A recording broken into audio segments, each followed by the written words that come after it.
Hi everyone, I'm Hoodie Angel Brandon, and welcome to something a little different. Today we have the Angel Army versus Grand Conquest. So, finally, after several years, I have enough plus 10 units to fill out a whole brigade. We have 20 plus 10 units, and we are going to be finally taking them all out and trying to fight it out in the Grand Conquests. We will lose. We will not do very well because, frankly, most of my units are outclassed. You know, I've invested a lot into them, but they're still, frankly, behind the times, to put it nicely. A lot of these are Gen 1, Gen 2, and Gen 3 units, and even some of the more modern units like Ignatz and Chris are still Grail units. They're not as impressive as a lot of more modern units. They are going to get bodied by fallen Edelgards. They are going to fail to crack plus 10 Brave Hectors. It's just going to happen, frankly. And on top of that, we don't even have a Dancer. We aren't using duo units ourselves. There's a lot of issues here, but we're going to take our wonderful plus 10s built with love, built with a lot of feathers, and see how they can fare in this mode. I actually got the idea for this based on a comment from Triton's Lullaby on my Mail Morgan building video, when I mentioned that I finally had 20 plus 10s, which was enough to make a full brigade. They brought up Grand Conquest, and it got me interested in trying to bring these guys out and showcase them there. But yes, so we are definitely at a disadvantage. Again, somehow 20 units in, I still don't have a single plus 10 Dancer. Oops. I mean, look, I'm more than willing to put on the cheerleader outfit and do a little cheer, but I don't know anything about dancing, okay? So it's not my fault that most of the dancers I like end up as 5-star locked units, okay? But to make up for that lack of dance support, we are going to be running some Gale Forcers like Corrin here, Seteth. I actually, in testing, I was running Byleth as a Gale Forcer, but I ended up swapping to Ruptured Sky just so that we had something that could take out like Fallen Edelgards and other like Beast and Dragon type units, because those tend to be fairly bulky. We needed some kind of answer for those, so Byleth became that. We also have Soleil down here with Ruptured Sky, though. She is buried deep in the brigade. In fact, you might be wondering, Brandon, there's some kind of grand strategy to the order of the heroes you set up, right? The answer to that is, not really, no. I tried not to overlap the colors too much, although I still have like 4 reds in the first batch of units. But I did try and diversify our units a little bit, and that's more or less it. The one main thing was I put Garen up front so that he could have Breath of Blight trigger early on if he's still alive. But otherwise, not too much of a strategy here. Though again, like we've got Byleth up front and Soleil up in the back, so that we have 2 potential Beast and Dragon Slayers. We have our save units separated so they can each tank after like Ignatz falls. Alphonse can come in later to help tank ranged units. A lot of minor things like that, but overall not a huge big strategy that I've got going on here. And I could go through each individual unit here, but it would frankly take forever, so we're just gonna go through it. I'll have the units on the side of the screen as always, but you've seen these guys before. You can probably mostly figure out what we're going for with this. Alright, one last disclaimer before we jump in is I play very recklessly in just this mode. This is the one mode where I really don't care about my units dying at all. Some of you may die, but it's a sacrifice I am willing to make. So, our area effect this time is attack speed def res +4 to infantry units, which is pretty good. Unfortunately, I don't think you can actually play this mode without any buffs, so we are getting a little bit of help here, especially since I built a lot of infantry. But it's fair, because I think the enemy gets those buffs too, and also the enemies again, are just going to be way better than my units. So I'm going to try not to feel too bad about having some buffs here. Oh, this was, I was doing this one earlier. I didn't like that map very much. Let me see. I think this one, yeah, I can do this map. So let's just go ahead and go in. I'm not going to do the top level Infernal because then the enemies will attack as soon as they warp in. And that one's a little much even with me using friend units. That one can be a little overwhelming. So I know we're definitely going to get bodied if we try that. But we will try the second Infernal and try and do okay. That's the goal. We're trying to do okay. So let's see. All right, so that's a spooky Vaulter. He's got Iote Shield. I don't like that. Get rid of that Iote Shield. I want to shoot you with Ignots. It's always weird in Grand Conquest. Sometimes you see like roided out monsters like this, and then sometimes you see Atana with no Sacred Seal. The quality of units is a bit of a mixed bag, I suppose. But we are going to start, alright, I want to bring Ninja Corrin up,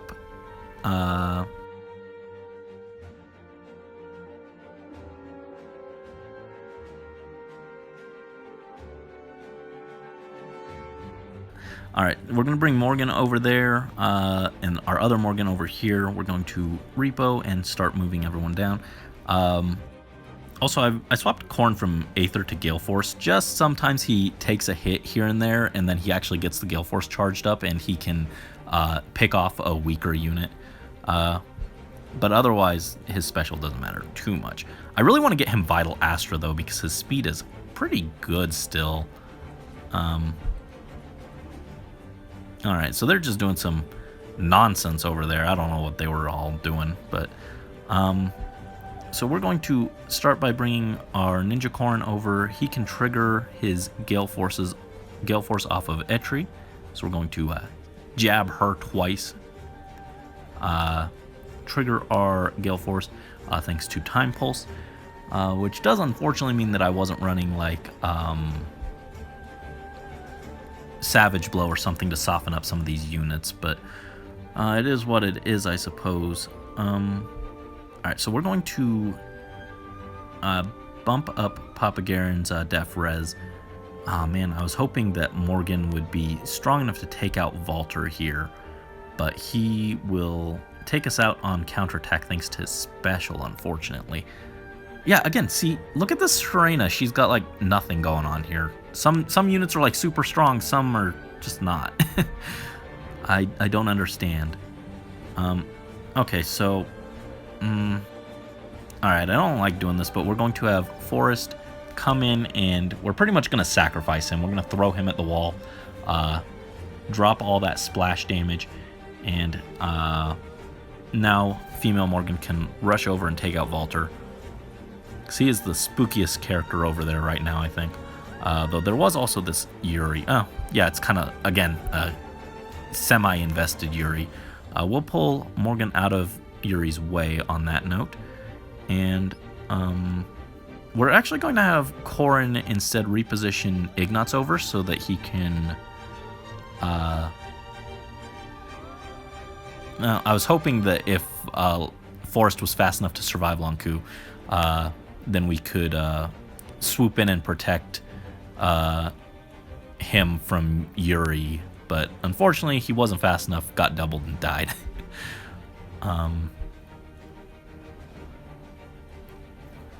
Okay. Next round, we are going to have Ignots toss Ninja Corrin over, and don't want to attack Tana actually because we will. Well, I guess it doesn't matter. There's no one here we can really proc Gale Force off of, so instead, let's go ahead and hit Sharena, take her out. Alright,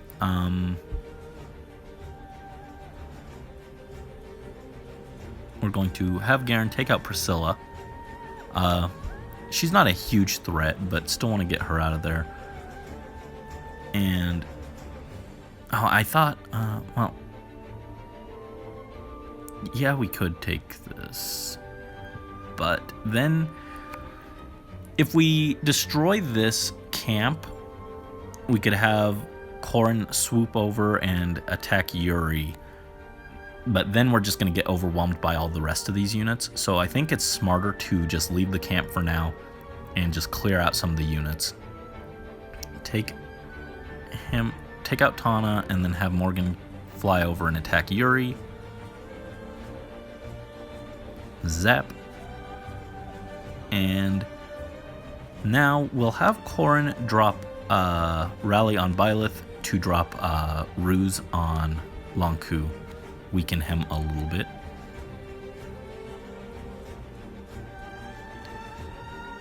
Oh man, Corin is just getting bodied over here. Rip Corn boy. Sorry. I only feel a little bad about sacrificing my units.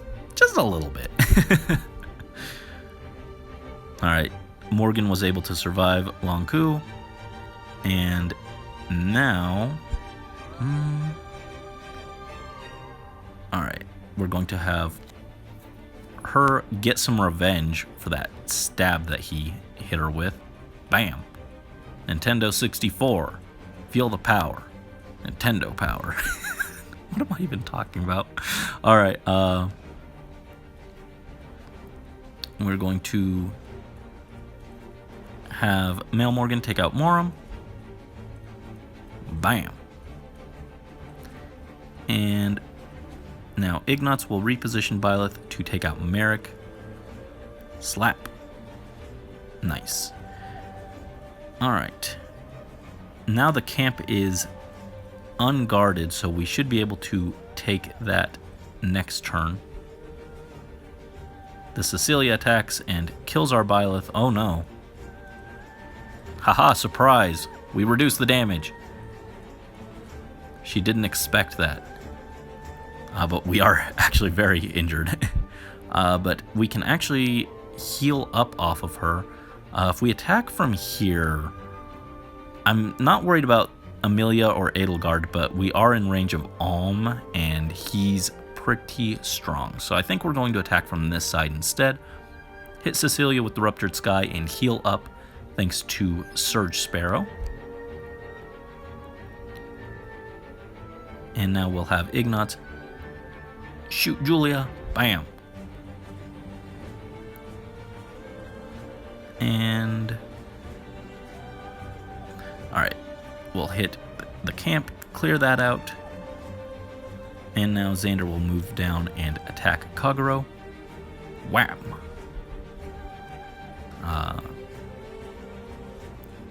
Okay. I don't think Garen's Breath of Blight ended up doing anything. Oops. And now I'll just move Ignatz over a little closer. I probably shouldn't have done that, actually. I forgot Amelia has Armor March, but it's fine. She's attacking Morgan, and he can more than tank the hit.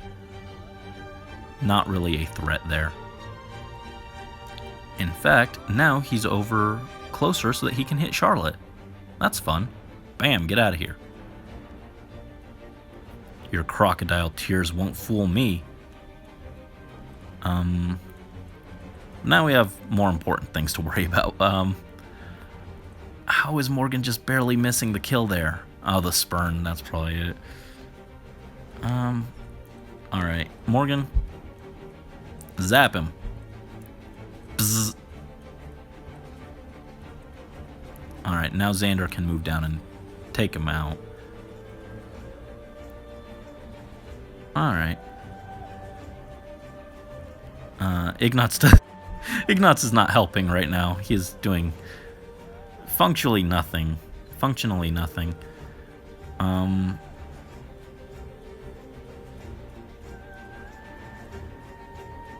Good Breath of Blight. Alright, so we'll shoot Amelia.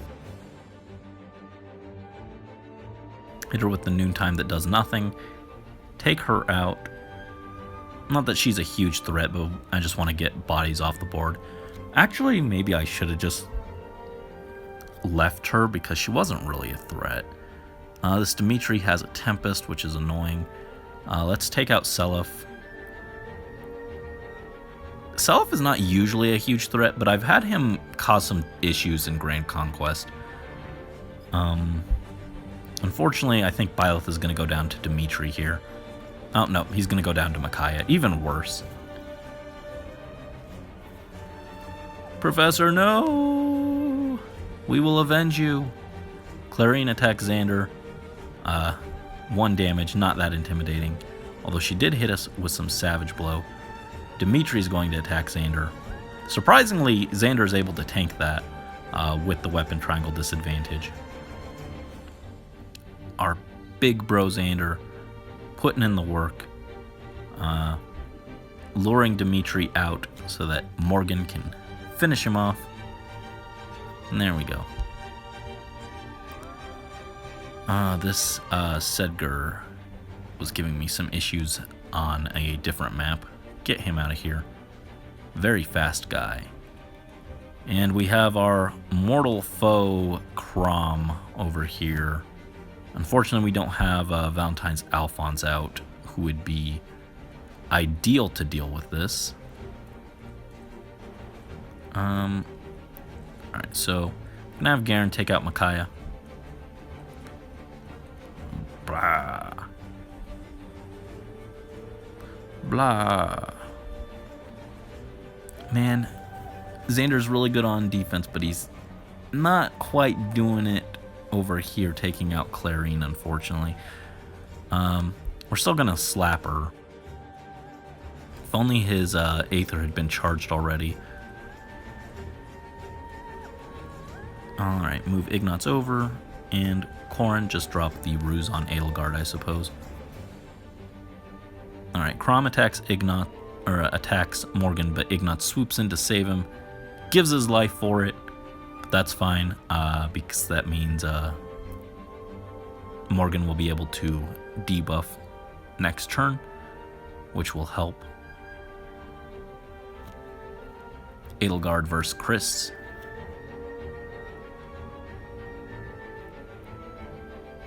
It's a stalemate. Anna's going to attack into Garen. I'm surprised she went for Garen instead of Chris.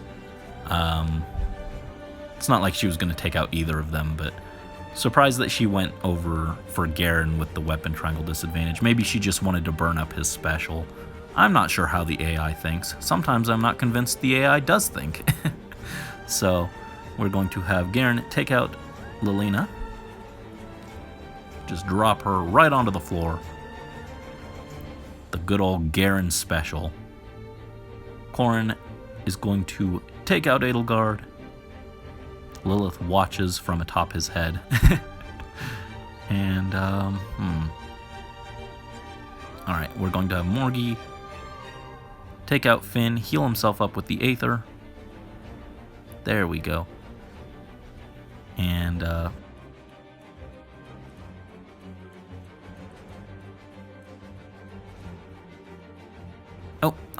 Crom can fall to Chris, actually. I was seriously considering just sacrificing female Morgan, but wasn't necessary yet. Now we'll have Xander take out Clarine. I could have attacked the fort with him, but again, just trying to clear out some enemies. And now we will have female Morgan hit the fort. Alright.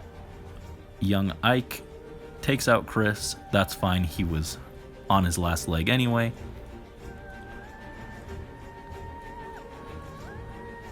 Alright.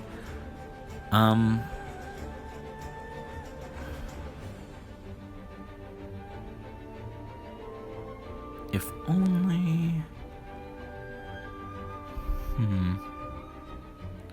We're very close, but not quite able to get this.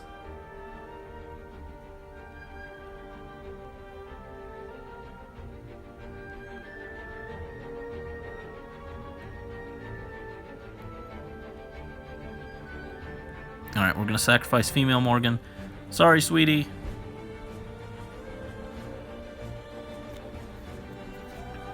Not quite enough to take him out.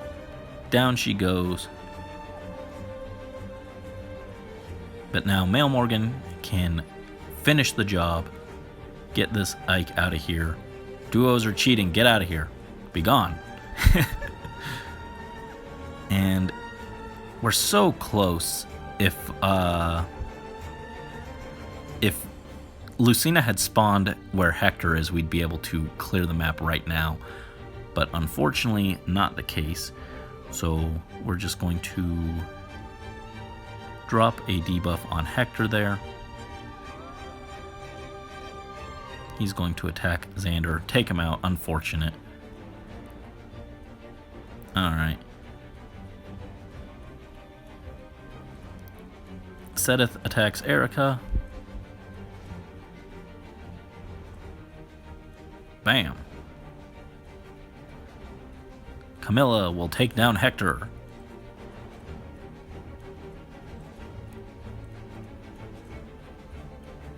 And now, well, Morgan can take that out, but I kind of want to, Garen, take out this guy.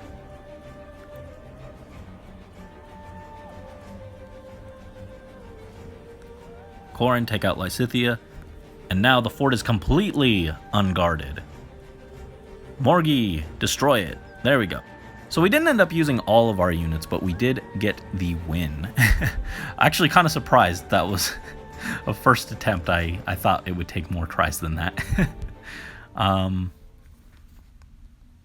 So yes, the Angel Army did manage to take it out. We got to use some interesting strats like having Corin do some long-range debuffs, getting to sacrifice some units, which feels a little bad, but we won in the end, and that's what counts sometimes. And again, couldn't do the Max Infernal. You saw my units were barely holding on even on the regular Infernal, not the one where they warp in and kill you instantly. But that was still cool. It was cool to see a bunch of the Angel Army plus 10s work in conjunction to take down the foe. Wish we could have seen everyone, but it's honestly a good thing because that means not everyone died. So anyway, thanks for watching this weird little showcase type thing. I just thought it would be fun to show off a bunch of the units, see how they hold up in Grand Conquest, and who knows, maybe another 20 units will have some dancers, some near save armors, and we'll actually be able to take on the max level Infernal difficulty. I mean, probably not. But until next time, this is Hoodie Angel Brandon and the Angel Army signing out.